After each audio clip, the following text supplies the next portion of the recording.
bring in a couple of words that start with C that is just really prevalent in what you two embody, which is your connection and your collaboration.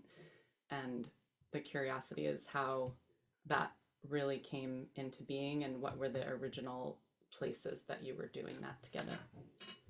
It feels cool to have Amy here on the screen because Amy is the origin story. Um, and Amy told me that I needed to meet this person named Beth. And I told Amy that I didn't have capacity to meet anyone.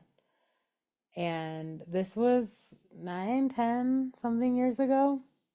And so it's interesting to have that decade vantage point because back then I was sick and I was also not in a place of being able to acknowledge my needs. I was afraid of people finding out or people I had a lot of stuff going on about being sick and disabled at that time, even though I was really sick and disabled. And so one of the ways that I was trying to navigate it without having community, without having support, without having language around it, like just feeling this like overtaking shame about it was I was like, I need to reduce what I'm doing. Like I can't meet new people. I can't, and it made sense that I had that intention because I was like, I can't sustain this. I'm burnt out. I'm unwell and I can't meet anyone new. And Amy was like, well, okay.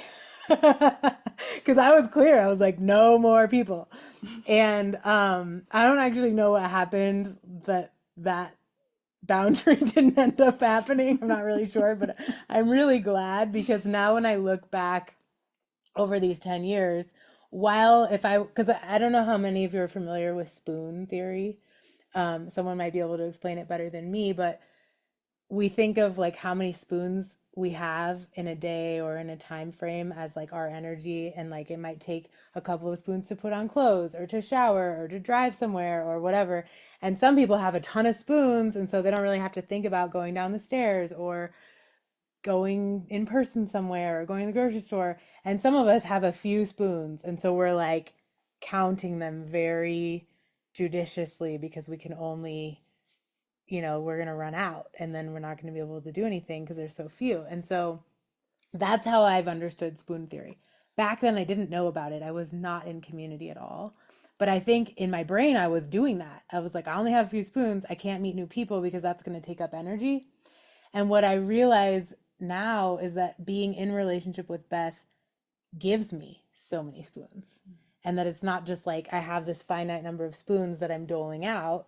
And part of what I've been in curiosity about, and I've loved to like experiment with folks and hear how you do this because I definitely don't feel like I have it all figured out. It's like, how do I make more spoons? Or like, what does it mean for spoons to come together and like become another thing that's like a multi-spoon thing? Like, what else is possible besides this like just I have these spoons and here they get used. Like that doesn't feel like the end of the story for me. And I definitely haven't, I feel like I'm still kind of at the beginning phases of exploring that. But Beth is one of those examples that I could have just said like, no, no more space. And now in this relationship, I am fed in so many ways and it is so spoon giving and energy and life and all the things giving to me. So those are some of my thoughts.